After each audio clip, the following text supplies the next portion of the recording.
किसने आपको भेजा, किसने टिकट कराया और क्या एजेंडा लेकर आप गए थे? जो भाषा का प्रयोग किया वो तो पादरी वेरियर एल्विन का एजेंडा है। और किसकी अथॉरिटी से गए थे, किसकी तरफ से गए थे? वहां जाके अपने आप को प्रस्तुत कर रहे हैं कि मेंबर ऑफ पार्लियामेंट, और आगे बोर्ड लगा हुआ अकादमिया का। अंग्रेजों की मानसिकता, डिवाइड एंड रूल की मानसिकता को लेकर चलने वाले लोग और भारत को अलगाव और विखंडन की तरफ ले जाने वाले लोगों की मानसिकता से घिरकर मुझे लगता है राजकुमार रोत ने कुछ कहा है। आदिवासियों को रिप्रेजेंट नहीं करते, ये केवल ईसाइयत के एजेंडे को रिप्रेजेंट करते हैं, जैसा कि इन्होंने अभी तक कहा।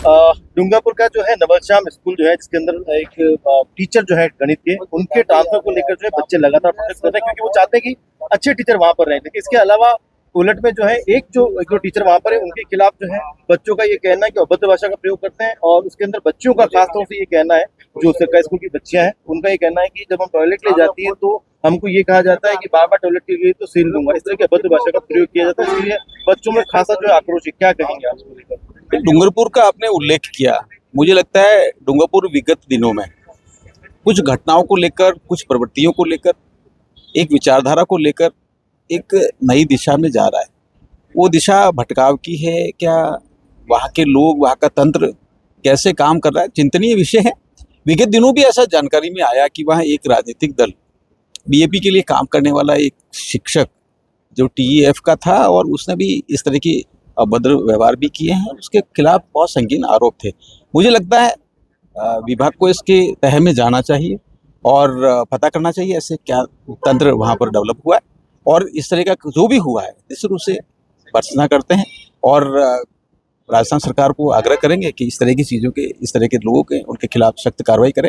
लेकिन आप ये समझिए कि माननीय राजस्थान की यशस्वी मुख्यमंत्री जी ने विगत दिनों शिक्षा के क्षेत्र में ऐतिहासिक उपलब्धियां अर्जित की हैं, नए शिक्षकों की भर्ती की है और साथ ही साथ युवाओं को अलग अलग अन्य जितने भी सेवाएं उनमें भर्ती की है। तो सेवाएं तो सुधरी हैं, लेकिन इस तरह के तत्व जब पैदा होते हैं तो मुझे लगता है व्यवस्था को धूमिल करते हैं। राजकुमार राउत जो है यूएन पहुंचे सूर्यदास, वहां पर उन्होंने कहा था कि जो हिंदुस्तान में सभी जो है वो आदिवासी है। उन्होंने एक जो दावा किया गया था यहाँ पर जिस तरीके से भारत ने कि यहाँ पर जो है भारतीय, लेकिन उनका कहना है कि सभी आदिवासी, जितने भी लोग हैं वो सभी जो है आदिवासी है, और उनको जो है इस तरीके से जो है उनका अपना बयान भी दिया है। नहीं, मुझे ऐसा ध्यान नहीं, आप जो कह रहे हैं ऐसा कुछ कहा है।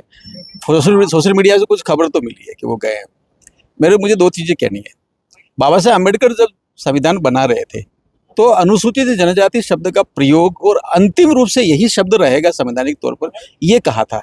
इसके अलावा इंडिजिनियस पीपुल जैसे शब्दों का प्रयोग करना, मुझे लगता है अंग्रेजियत, अंग्रेजों की मानसिकता, डिवाइड एंड रूल की मानसिकता को लेकर चलने वाले लोग और भारत को अलगाव और विखंडन की तरफ ले जाने वाले लोगों की मानसिकता से घिरकर मुझे लगता है राजकुमार रोत ने कुछ कहा है, ऐसी मेरी प्राथमिक तौर पर जानकारी में आया है। दूसरा, वो 169 कन्वेंशन को एडप्ट करने की बात विदेशों में जाकर कर रहे हैं, तो क्या वो भारत गणराज्य के ऊपर है, अपने आप को राष्ट्रपति और उससे ऊपर की व्यवस्थाओं में समझते हैं? क्या ये प्रश्न समाज के सामने आना चाहिए। वो वहां जाके निर्देश देना, और किसकी अथॉरिटी से गए थे, किसकी तरफ से गए थे? वहां जाके अपने आप को प्रस्तुत कर रहे हैं कि मेंबर ऑफ पार्लियामेंट, और आगे बोर्ड लगा हुआ अकादमिया का। ये कौन से अकादमिया से रिप्रेजेंट करते हैं? उसमें तो प्रोफेसर जाते हैं। आप कहाँ से जाते हो, किसको लेकर जा रहे हो, किसने आपको भेजा, किसने टिकट कराया और क्या एजेंडा लेकर आप गए थे? जो भाषा का प्रयोग किया वो तो पादरी वेरियर एल्विन का एजेंडा है।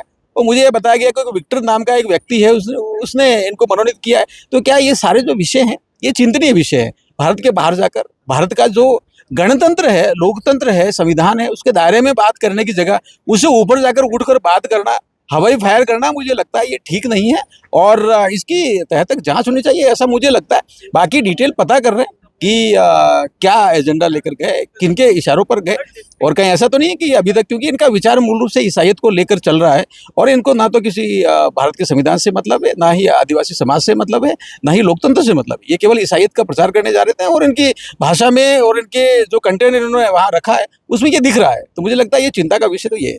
एक आखिरी सवाल है कि आज फिर जो है मानगढ़ धाम में जो है 4 राज्यों से जो है आदिवासी इकट्ठा में फिर विदेश की मांग उठाई, और यहाँ की यूं में बैठे हुए राजकुमार रोत ने फिर से जो है इस मांगों को लेकर अपना बयान भी जो है दिया है।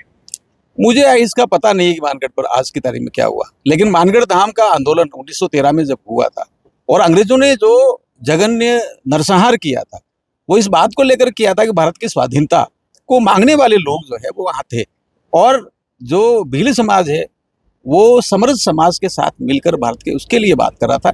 और दिल्ली में हमारी कलम है वो गीत गा रहे थे, तो मुझे लगता है भारत की स्वाधीनता का विषय था। लेकिन आज आप ये मत कहिए कि वहाँ आदिवासी इकट्ठे हुए थे, कुछ लोग हैं।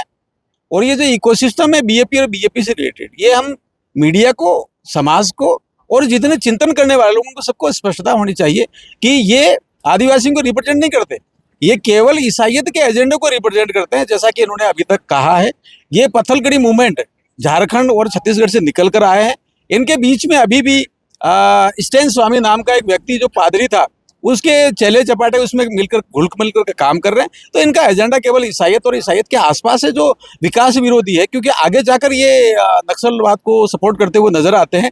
तो ये कहीं पर भी विकास के लिए हितकारी नहीं है, आदिवासियों के लिए हितकारी नहीं है, क्षेत्र के लिए हितकारी नहीं है, और ना ही लोकतांत्रिक जो प्रक्रिया है उसके लिए हितकारी है। हम तो केवल इतना आग्रह करेंगे, इनका जो असली चेहरा मुखौटा है उसको समझने की जरूरत है। ये काम केवल और केवल विखंडनकारी तत्वों के साथ मिलकर करते हैं और अवैध रूप से धर्मांतरण वाले जो गैंग है उसके साथ में मिलते हुए दिखते हैं। तो मेरा यही आग्रह है।